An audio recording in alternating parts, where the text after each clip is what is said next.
6.5%, was it? Is that what the current odds are of the Stanley Cup? Well, and if you look at the round-by-round progression, the Stanley Cup favorite is the Vancouver Canucks. Like, what a time to be alive! Talking you through every goalie controversy, scoring slump, and draft lottery bust, this is the C4 Podcast on CanucksHockeyBlog.com. Here they are, the best starting lineup we could afford under the salary cap. Chris, Matt, Anna, and Adam.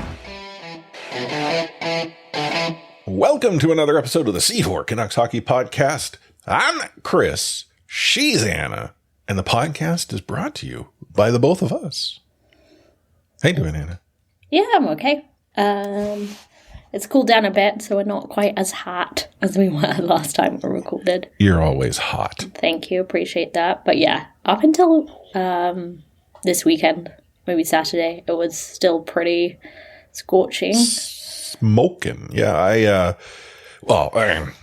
why is this episode a day late? Well, it's because I volunteered to scorekeep for a softball tournament and completely, forgot that we were recording Sunday night as we would normally record in the summer, so my bad. But two, Saturday I was out in the sun in the morning roasting. I expected to roast Sunday afternoon. And so I get all, sunscreened up and all that. I go to the park, and I kid you not, it starts to rain. Did not bring anything for rain. It didn't rain a lot, but it rained a bit. Yeah, it was a brisk bit wind. Caught off guard by that also.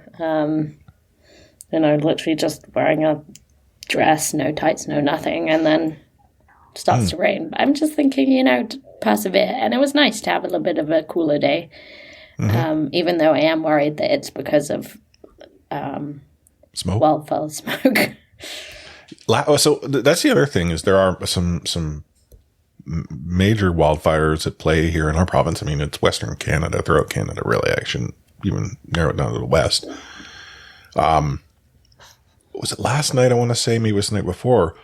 We saw like a really distinct sunset, and the thought was, that's probably wildfire smoke. We haven't had an air advisory. There doesn't seem to be any indication that we have smoke in the air, but I can smell it.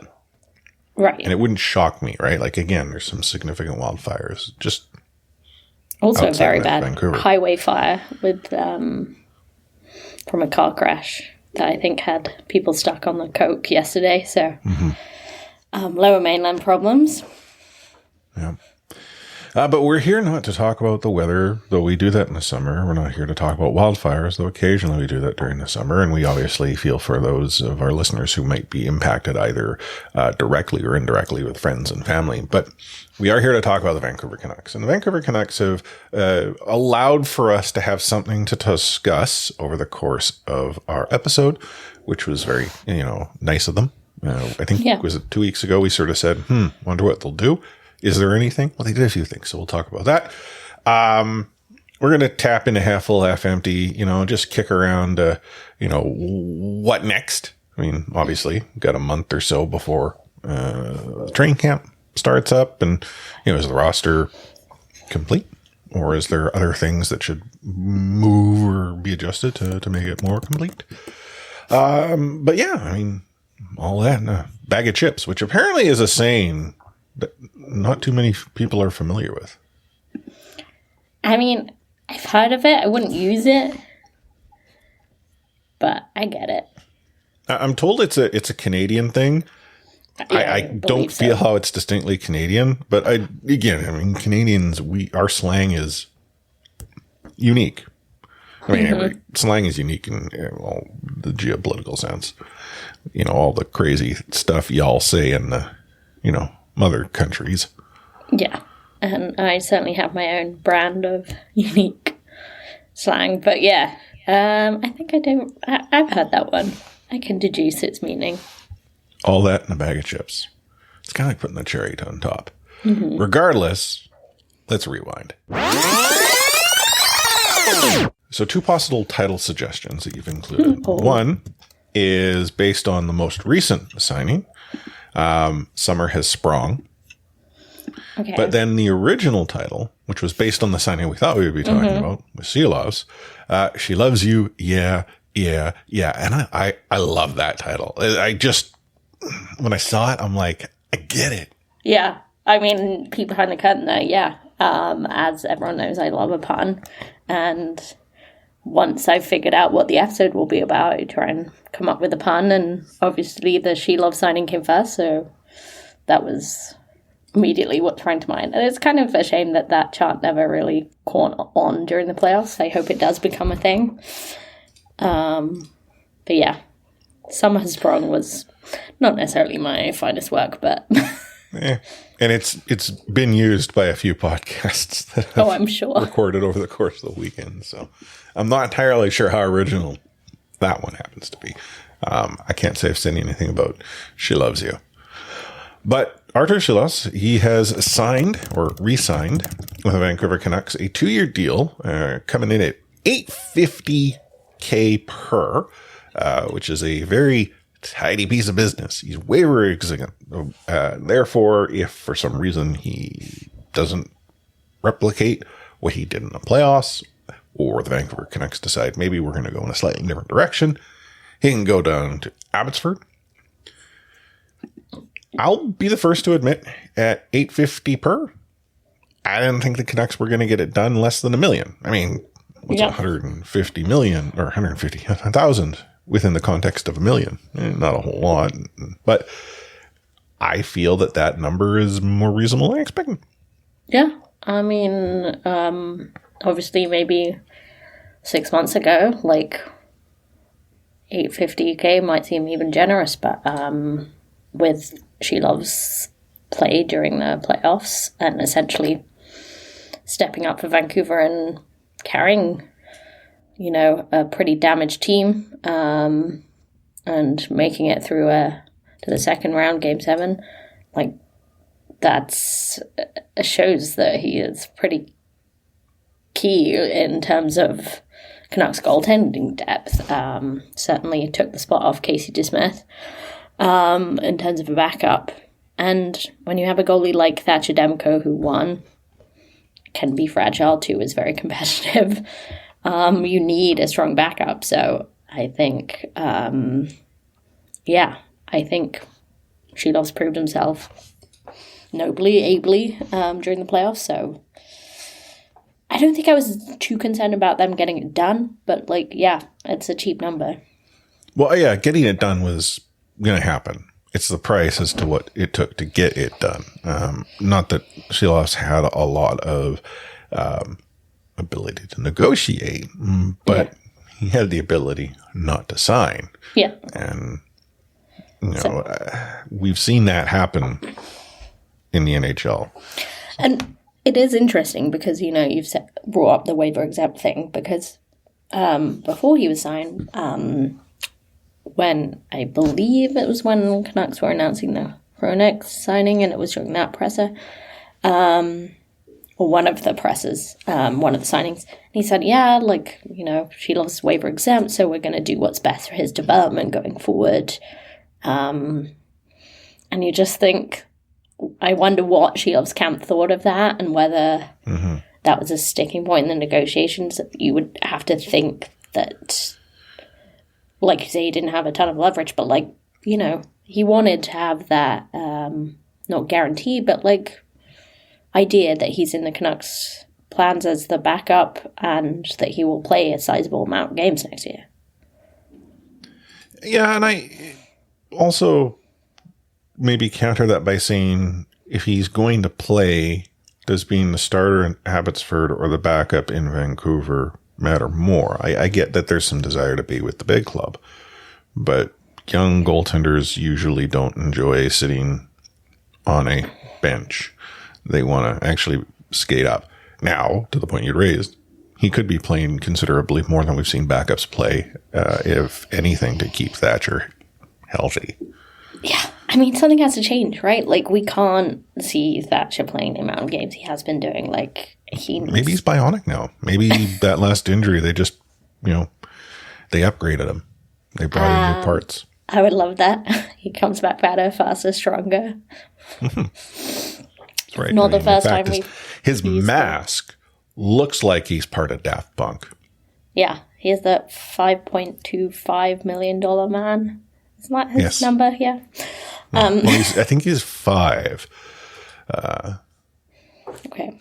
Well, but there used to be a handy website for this. So I'm on capwages.com. The other site that I've been checking out is cap-space.com. Both have him at 5. Okay. Yeah. I'm on Parkopedia, and yes, he's at 5. I just gave him a little raise there. Hey, he appreciates it. Hope he doesn't spend it on a political campaign. That was a sidebar. What was I saying? Yeah, something has changed. I do think I wouldn't want to see Thatcher going over 55 games.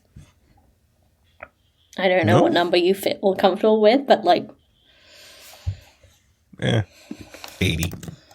I mean, he's upgraded. You gotta give money for it. No, but okay, let's say he goes 55. Mm-hmm. That means 20 some odd games have to go to Šilovs. So it's a third to Šilovs, 2/3 to Thatcher. Thatcher occurs to me to probably want to have more than that. Oh, I think I would allow him maybe 65. But 65, that's too many. Well, you said 55. We're talking about 10 games. That's a big swing. Okay, fair enough. But the point being, meet in the middle and shake on 60. Okay, 60. There we go. Meet in the middle. We shook on 60. There we go. C4, solve world problems. What else? What next, Anna? Seeing as we figured out that world problem, there's only a handful of others we could tackle in an episode. World peace is probably a 2-parter at least. Okay. Yeah, we'll have to revisit that one. Okay. 60. Okay, I could say 60, and then that's still slightly more than 2/3. I don't like it. It's 3/4 of the games. You're right, but Thatcher as a goaltender looks to be the type of guy that gets hot and starts playing that way. Where he seems to struggle is when his rhythm is disrupted. Sure. Or he gets hurt. But then, and I get you play him a lot, he gets hurt. That's a problem. Yeah, that's the thing. It's kind of what's the end goal? Then is the end goal for Thatcher to have another Vezina caliber regular season, or is the goal? But what is the goal for him to perform in the playoffs? That too. Right, but what if I told you couldn't have both? I just don't think a lot of goalies, and I don't, especially Thatcher, is built like that. The amount of stuff his body's already gone through. Fair. Yeah. To me, I just think you making a bet on a backup, and this isn't some 1A, 1B BS. Well, therein lay the issue, though, is if we're not going to get a Vezina caliber season from Thatcher, right? Even if he plays fewer games to balance it out, his play is just good enough as opposed to great. Mm-hmm. Is that sufficient enough for the Vancouver Canucks to make the playoffs? And obviously, that could be history speaking. Chris has been smacked around so many times with false belief. Yeah. I feel that the goaltender has to stand on their head for the Canucks to have a chance. Yeah, that's the thing. You look at the playoffs just gone, and Canucks, what would you say the issue is? The goaltending? Not really. Well, in Games 6 and 7, the Vancouver Canucks needed more shots from Šilovs. Yeah, exactly. He let them down. Big time. But the Canucks couldn't score. And that's what the Canucks have decided to do. Wait. The Canucks did score goals. I just want to make it very clear. But to get to that stage where you score a goal, one must take a shot. Yeah. As far as we know, the Canucks had 10 goals in them for Game 6. Problem, they didn't have 10 shots. Yeah, and I was going to say... I think they did, but not until way late. Yeah, exactly. If the game went on another period or two, they had enough. We had Edmonton, right? It was right where we wanted them, yeah. But that's the thing, look at the Canucks moves in the offseason. What have they bet on? Is their defense better? Well... the top line is the same. The top pairing, is the same. And it would look great, but that's it. Like, they're not, like, they bet on their offense. And clearly they think the Alvarez is good enough. Is just going to elevate the game so much. Yeah. I mean, sound effect you just got in your ears from me. Many apologies. But yeah. Like, that was from me. That was no, I know. Me. I was just wondering if there was any sound effects I could add in, but I came up empty. Yeah. You're right. The Vancouver Canucks blue line, no matter how you look at it, you can't say that is a better blue line. If anything, it's maybe even, and that might be a stretch. Up front, you're right. Canucks have brought in guys that know how to shoot a puck and put themselves in a position to get goals. Case in point, they recently went out and picked up Daniel Sprong for less than $1 million, which again, for you Canucks fans, is a tidy piece of business. Blake Price actually commented about how Canucks fans are getting irritated that we continue to see tidy piece of business. Yeah. And I'm thinking, like, if you're truly upset that deals are being called tidy pieces of business, just look only a few seasons previous. Remember? Where there was no tidiness. Yeah. There was a whole lot of pieces. And it was shattered across the business. Yeah. But Daniel Sprong scores goals. Yes. That's it. I was talking to a friend of the show, Jay. He came to a White House match with me this weekend. And I had said, that was my replacement. Well, no, you were Wednesday and you came Saturday. Yeah. I didn't invite you for Saturday. I should have invited you for Saturday, but you would have said no. You'd have broken my heart like you do. I was talking to Jay about this, and I had said, like, you know, what do I know here? But it occurs to me that a guy who doesn't understand that hockey is a 60-foot game doesn't seem to fit into a Tocchet system. And Jay's opinion was that, well, they'll have to figure that out. And if he scores a lot of goals, Tocchet will probably get over it. Yeah, that's such, like, it's going to be so interesting to see, because Tocchet doesn't seem to be, like, great with the word compromise. So I will be very curious to see how it works out. Obviously, Daniel Sprong totally is good with the word compromise. You know, I mean, you compromise by agreeing with me, and we get along as well. Yeah, that's the compromise. You don't agree with me completely, just totally. Yeah, I mean, he's not quite torts, but thank God. So, but what are your thoughts on Sprong? Well, I mean, one. Will he spring the offense loose? Yeah, they sprung for Sprong. Except they didn't really spring for him because he was pretty cheap. Did they sprang? Now, what tense is that? I don't know. Okay. Sprang up on someone. I know it's sprung, but yeah. I hear sprang. Yeah, like, it is a tidy piece of business. Like, I think most people are saying it is low risk, high reward. It is 1 year. It's under $1 million. Like, and he scores a ton. Like, the clip he scores at, very, very impressive. Yes, as you said, defense is a problem. As I've said many times on this show, doesn't matter if you have good defense if you're scoring 467 goals a game. Exactly. Like, Canucks can win every game 10-9. And I don't, to be honest, doesn't bother me at the least. Yeah. I mean, how do you think Thatcher would feel about that? Just pull the goaltender, skate with 6. Yeah. And convince the other team to do it like no goalie style, where you have to either put the net down or turn it around backwards. That would be fun. Actually, you know, that would be fun if they had no goaltenders and they just did that with the net. Do you think people would like that more than shootouts? That if they can't score 3-on-3 overtime? Oh, okay, yeah. I was going to say, if it's just you and a net, I don't think that's fair, no matter what direction the net faces.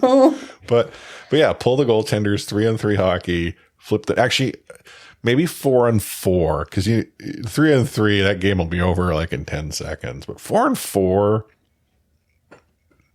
So do you do the 3-on-3 overtime, and then if they can't score in 5 minutes? Yeah. Okay. If they're 4-on-4 or 5-on-5 street hockey rules, no goalies. Okay.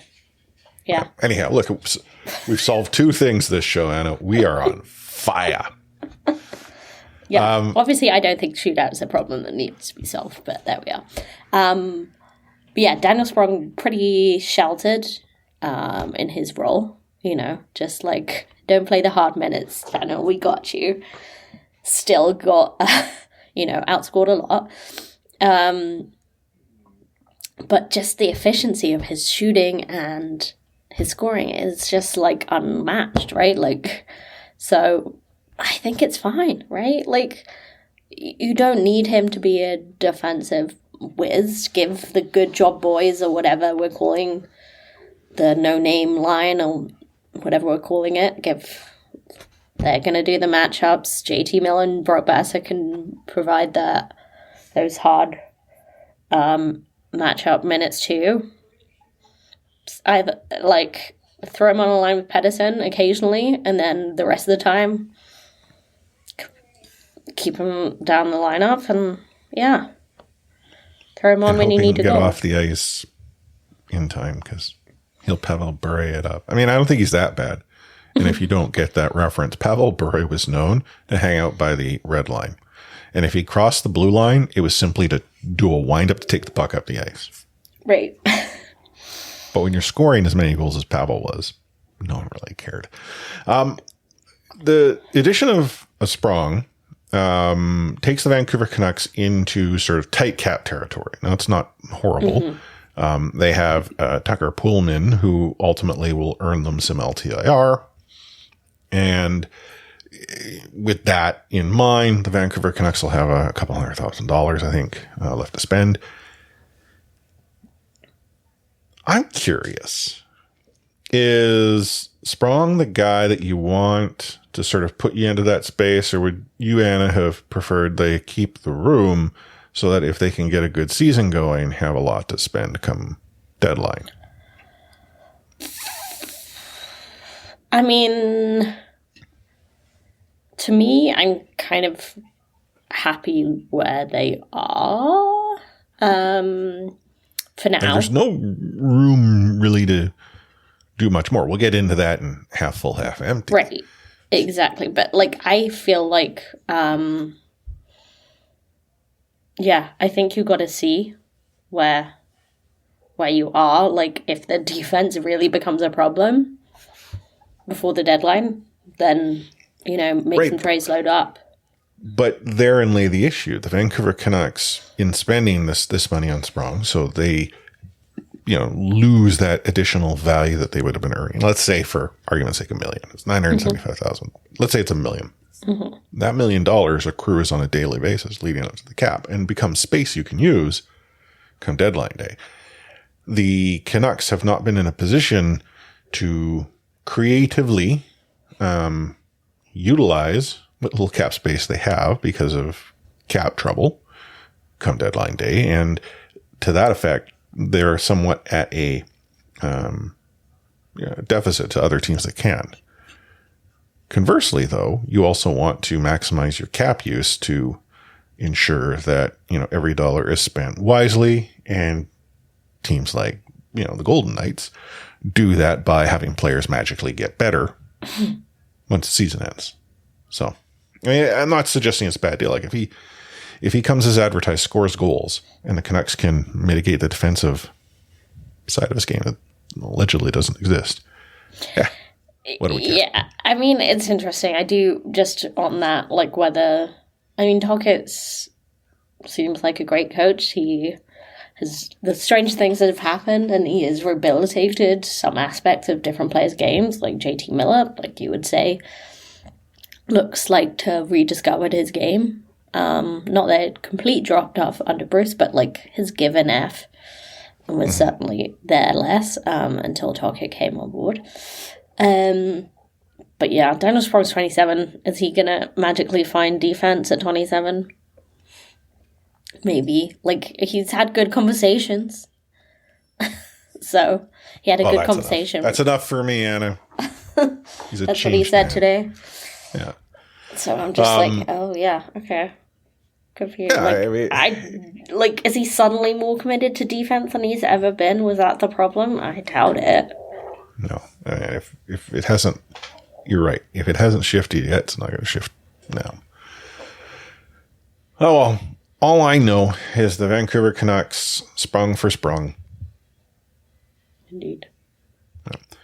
You're listening to the C4 Canucks Hockey Podcast, brought to you by Anna and Chris. Take hitting out of the game. You can't hit anymore, so don't do it. The unsportsmanlike conduct, I want to get an explanation on that. No kidding. Because how do you get suspended for unsportsmanlike conduct? Plus interference. There's no interference there. He had the puck. Now, Madison never ever did that before. Now, why did he do it? And that because he was mad. Well, your early favorite for the Calder Trophy, that's for sure. Elias Pettersson, you might even say your early favorite for the Hart Trophy. Just to get back to your question, Elias is going to play plenty. He didn't play. He's going to get a lot of power play time. And, yeah, I'm concerned about our offense. We lost 200-point players, and we've got to find a way to score. We left off rewind by talking about, what next? And I had sort of alluded to the fact that we would talk about what next. Well, it's half full, half empty. And if your perspective is that the Vancouver Canucks are where they need to be, that could be half full. But you could say, well, wait, where they are is not good enough. And therefore, it could be half empty. So, Anna, where do you find yourself? Do the Canucks need to do more? Or do they can't and... or fine? I mean, what is it? I mean, I'm not trying to sit on the fence, so I am going to say, half full, because I do feel confident. Do I think, the Canucks have the best roster, and I'm confident they'll do as well this season as they did last? No. But, in terms of the moves they've made, I understand why they've made each and every one, and I've either agreed or somewhat agreed with all of them, so... I'm happy with where they are right now. I do think, yes, you will have to wait and see. Mm-hmm. And, people talking about trading Nils Höglander. I don't want to do that. I think he plays well with PD. He plays above his size. His give and F is definitely there. And scoring at the clip he did outside of special teams is just, really impressive. But if you're midway through the season and your defense is leakier than a colander, well, that's maybe you something. consider it. Yeah, and I agree with you there. If we get to that point and you need something to move, Höglander, praise be, Hoggy. Yeah. I'm willing to say peace be with you. The thing about Höglander, though, and people who would suggest, well, trade him. Does he truly hold the value that we as Canucks fans have placed upon him? I mean, his contract is very reasonable. And you're right, he's sort of playing above his weight class. He's done well with PD. But other teams may look at this guy as hey, he's pretty good with PD. And, there could be doubt there. I'm not trying to suggest there's truth to this, but, we as Canucks fans seem to always have some form of deal ready to go for just about anything. Is he, Ballard Raymond in a fourth is our go-to. And if we could still trade Ballard Raymond in a fourth for something, gosh darn it, we would. Yeah. Oh, 100%. I mean, just to go back to the, plays well with PD, but, I don't think we should undervalue that. Literally, we just re-signed Philip Hronek because he plays well with Quinn and kind of decided that it doesn't matter if he can't hold his own on a D-pair. PD struggled at the end of the season and into the playoffs. Are we PD apologists, or am I a PD apologist? Because I'm going to say PD was hurt. Yeah, and obviously, don't want to get into the whole was PD hurt debate. It's an excuse, blah blah. But he is on a huge contract starting next year, and we need to get value out of that. So playing with your buddy, your BFF. Who gets a lot out of you, and maybe Jake DeBrusk is the guy too. I don't know, we haven't seen that yet, but I don't think that value can be overlooked. What Anna is saying is, if they trade Höglander, maybe they throw PD in to sweeten the deal. That's what because they can't be. When you go on adoption websites for animals, and it's bonded pair. Yeah, that's what those two are, the bonded pair. Oh, man, this is going to come and bite us in the butt. Now I'm just imagining them as guinea pigs, because how guinea pigs don't like being alone. So what happens is Petey runs himself ragged in the ball and then eventually has to, take a break and buries himself in the sawdust. Is that what you're trying to tell me? Maybe, but if the other guinea pigs pick on him, then, the Hoglander guinea pig. Okay. Or guinea hog, if you will. If guinea pigs are picking on other guinea pigs, what little I know, they're vicious. Like, one guinea pig doesn't come out. It's like Fight Club. We don't talk about guinea pig Fight Club. Okay. I mean, I don't know. Did school at elementary level ever have class pets? No, it's a very North American thing. Yeah. Yeah, we didn't have that. My class had 2 guinea pigs. By the end of the year, we had 1. Okay. Well, I guess it could go one of 2 ways, depending on the sexes of the guinea pig, I guess. I don't recall that part. But what I do recall is that somehow both guinea pigs went home with the same person over like a long weekend. That's sort of like over the weekend, guinea pigs would go home with the students, sort of, take care of a guinea pig.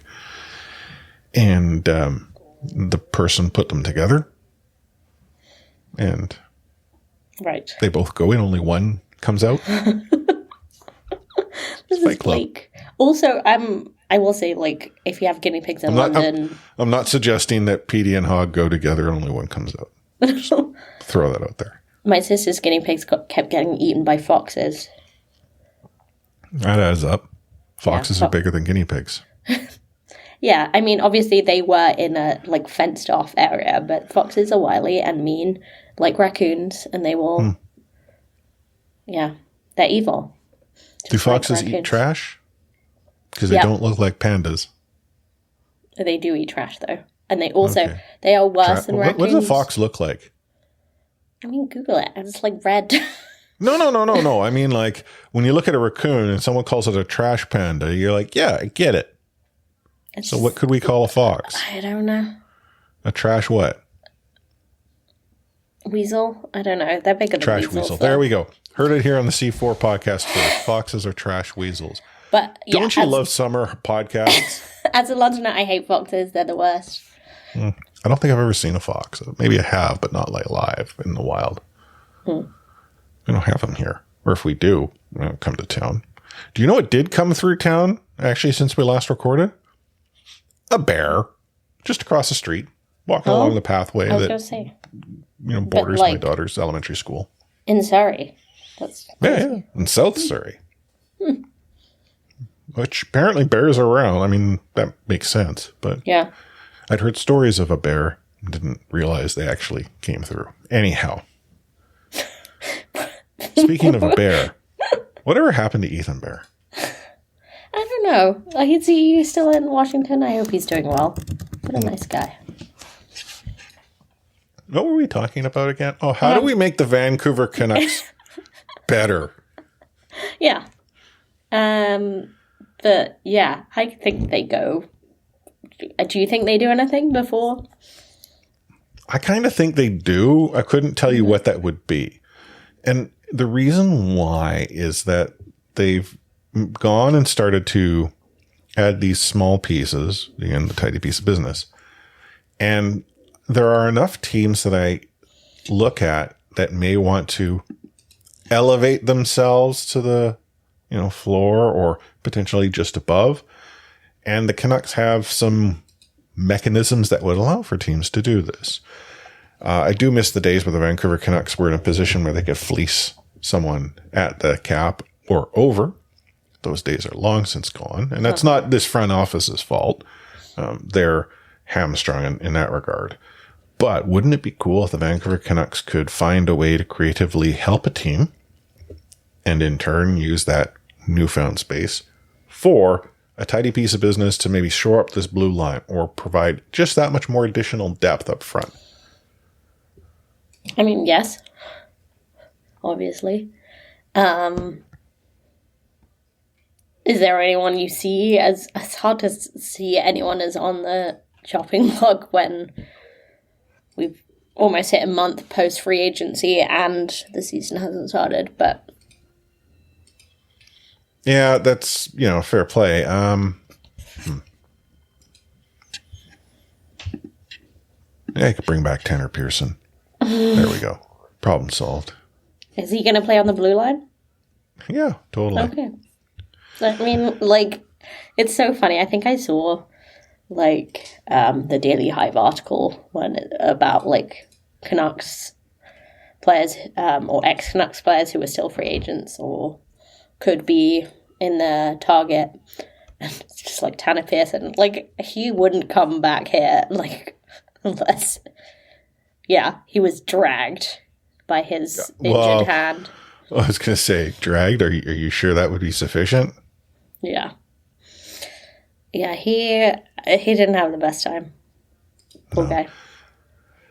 Oh, yeah, I don't know. I mean, like, sort of what's available and who's out there, who's also a decent enough age, right? Like, yeah, that's also an issue, right? You can get a player who can provide you some, serviceable effort on the blue line in a guy like Kevin Shattenkirk. He is 35. Yeah, I was like old, but I mean, get rid of Ian Cole, who had to sit down, like took a penalty in order to sit down every game. Well, I mean, Shattenkirk last season got 24 points off the blue line, right? Like, I mean, whether or not he can do that again, I don't know, but last season he was just over $1 million. I can't imagine. Oh God, yeah, he can't be more expensive, right? Right side. Yeah, I'm not suggesting we that love a Canucks right-handed D. Yeah.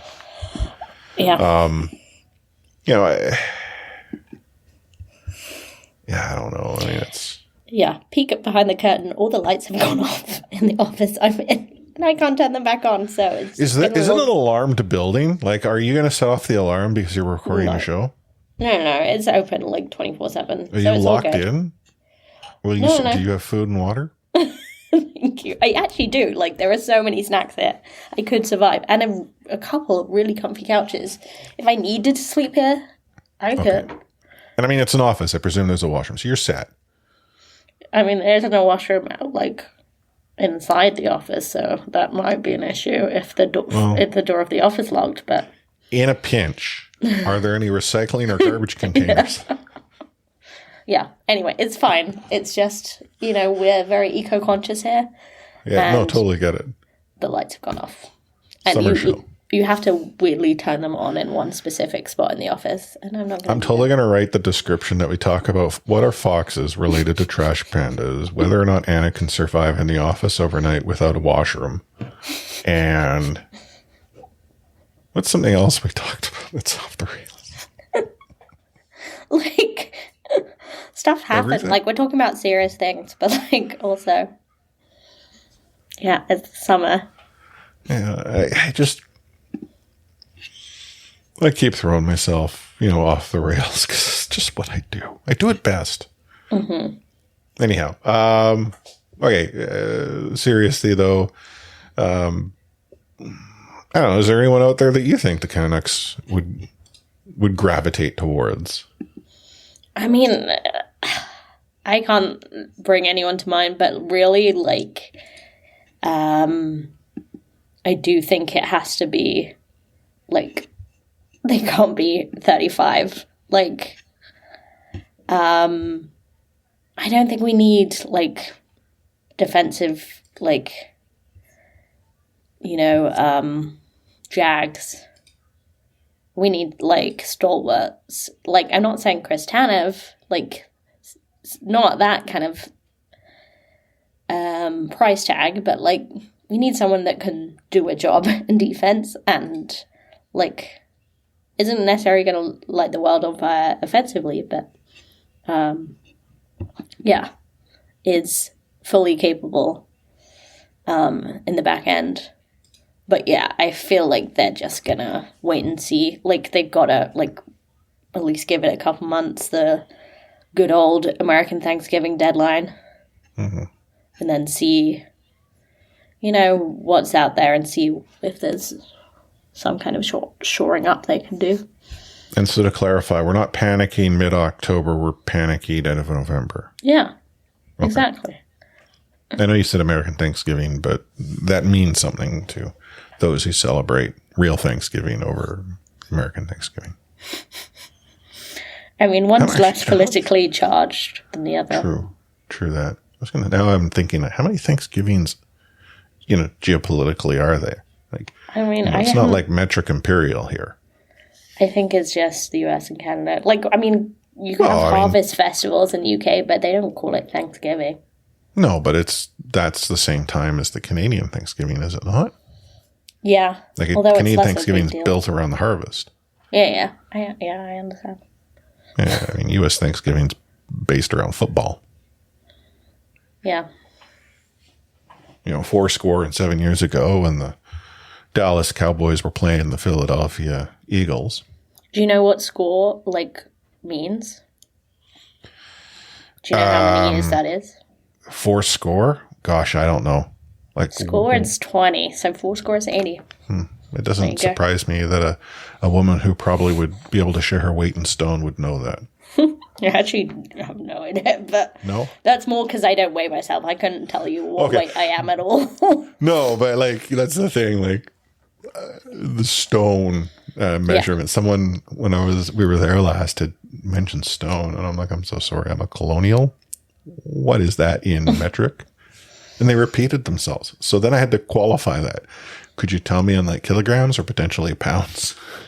Yeah. I mean, because is stone metric? I don't think so. But I mean, if there's one thing I know about measurements, and stone, you know that, right? That's the same measurement. I just knew it was pounds. Yeah, I've never heard of an American refer to themselves. I weigh X stone. Okay, yeah, it's all pounds.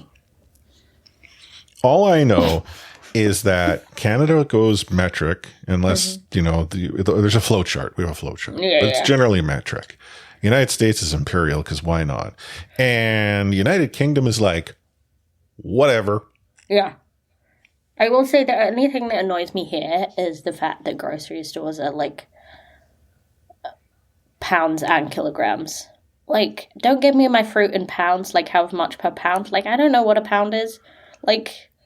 Everything else is in grams and kilograms. Let's stick with that. Well, the reason why they don't show the price they do, price per kilogram. You think about that, is if I pay X per pound, a kilogram is quite a bit more. And so that price per kilogram can actually discourage a shopper. Exactly. No, I know. Higher. I know. That's how they get you with the grapes. There was really cheap per pound. And then it's oh.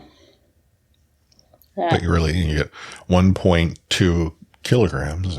And guess what? X pounds later. Anyway, I think they're going to stick with the current roster. And I should just play the off the rails intro for this episode. I know. So they'll stick with it. Okay. Well, I think we'll see one. I think one more depth, tidy piece of business. I don't know how they accomplish it. They don't have a whole lot of room to work with, especially if they're looking to, save up a few bucks. But I think that they'll be tied to some form of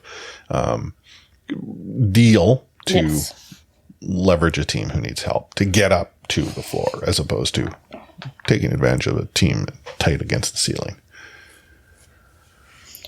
Yes. I think we've reached the point where we should probably just call it a show. I mean, if we continue recording, we're going to be talking about I don't know, why there are more cars a particular color on the street. Yeah, in case any more lights go off as well.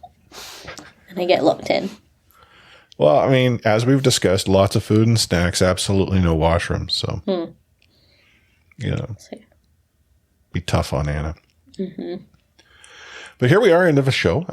If we haven't driven you completely bonkers, or maybe if we have, best thing to do is to tell us all about it. You can join Discord, discord.io/C4podcast. And you can take part in the conversation. Hanker in Game 16. Tell us about your thoughts on the Vancouver Canucks. Going off topic and tell us your thoughts about anything. Nom-Nom's all where the food's at, so Anna can share pictures of all the Nom-Noms she snacks on while she's locked into the office. And maybe we should set up a channel, C4 Stuck at Work, and Anna can, build a story as to her evening in the office until rescue shows up the following morning. You can also go to our website, c4podcast.com. I've actually started to make it functional. I still haven't fixed the, sort of direction and additional pages, but I'm doing stuff, and complete transparency, I'm using a free service to make this happen. But Matt said the site works. And if you also were so inclined and wanted to support us financially, as Anna's mom and a friend of the show, Neil, do, you can go to buymeacoffee.com/C4podcast, or instead what Anna and I like to refer to it as Buy me a pint. And you can drop a couple of bucks as a one-off, gesture to buy us a pint or two. You could commit on a monthly basis, or even on an annual basis. And those who do annually, they get themselves one of those very exclusive C4 Canucks Hockey Podcast stickers that only a buttload of people in the UK have. Everywhere else, very exclusive. The UK, they're probably on the back of red buses and stuff like that. Yeah, that would be cool. On the back of a Route Master. Yeah. Well, are Route Masters still on the road? Yeah, new Route Masters. They took off the old ones, but yeah. Yeah, I was going to say I remember being there, an old one, lots of character, new one. It's a bus. Yeah, I don't think I've even been on an old Route Master. They were so rare by the time I was taking. Well, I was a tourist, so I obviously got connected to some form of tourist bus service. Anywho, any final words of wisdom, Anna? No, I mean, we wanted to talk about, but didn't really feel like this was the right forum. And considering how off the rails we went, yes, I agree. That we talked last week about Stan Bowman et al. Returning to the NHL. There's been some more discussion on that, including some words from Sheldon Kennedy. So we'll get into that in a couple weeks' time when we've had more time to reflect on it. And yeah. Note to self, stay on rails in 2 weeks. Mm-hmm. Words of wisdom for me. Calendars are great tools that you can use to mark down when you have double booked yourself and forget that you have a podcast to record with your lovely and wonderful co-hosts. Yeah, Anna. Yeah. I'm not at all salty that you chose scoring softball over me. I don't know if I should take that in the positive sense or the negative sense. I am left conflicted. I did see a wicked awesome final. It was the U19B women's tournament, and it was a final between Vancouver and I think it's Ridge Meadows. So the team it's Pride. Teams often will say the name like Wildcats, but then below it says Vancouver. So you kind of know where they're from. This one was just Pride. I think it was Ridge Meadows, is what I heard. But anyway, it was a really good game. Did Vancouver win? Vancouver won. Woo. And it was back and forth. Like Vancouver had got an early lead off of a solo home run.